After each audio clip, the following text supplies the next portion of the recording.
dangerosité de l'hydroxychloroquine, c'est un fantasme. Ça a mené le plus grand scandale scientifique de tous les temps, qu'on n'a pas fini d'assumer, et qui a montré de cette manière absolument objective que les communications scientifiques étaient soumises à des influences et à des choix d'une très grande médiocrité, comme le reste.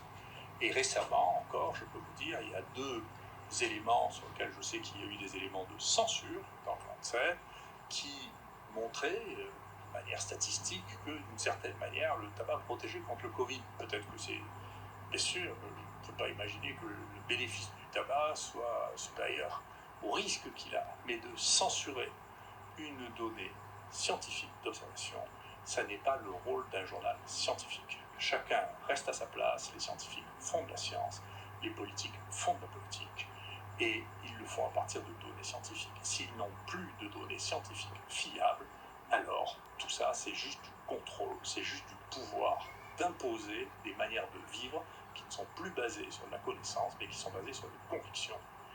Et ça n'a plus rien à voir avec ce que nous faisons. Donc je pense que c'est extrêmement clair que le degré de manipulation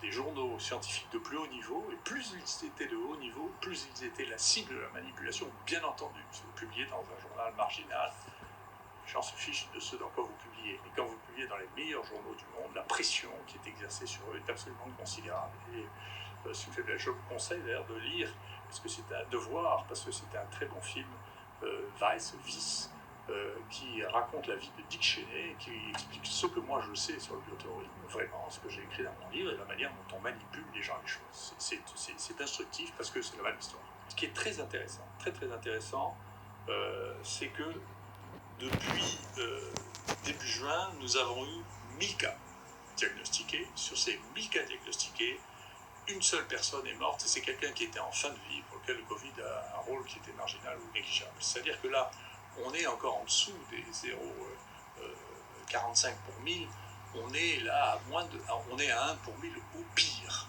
dans la situation actuelle depuis juin. Donc c'est quand même pas la peine d'avoir un drame de cette nature. Et donc d'ailleurs, j'avise mes amis méthodologistes, pour pouvoir démontrer que quelque chose est égal ou supérieur au traitement que nous avons mis, pour lequel nous avons une mortalité actuellement de 0,45%, donc 4,5 pour 1000. Il faudrait faire une étude randomisée avec 67 000 personnes deux fois, 43 000 personnes deux fois, pour pouvoir démontrer qu'il y a une différence de 1 pour 1000. D'accord ? Donc c'est impossible à réaliser. Donc le traitement de référence jusqu'à preuve du contraire, c'est ça. Et on ne pourra pas démontrer qu'un traitement est supérieur à celui-là. C'est pas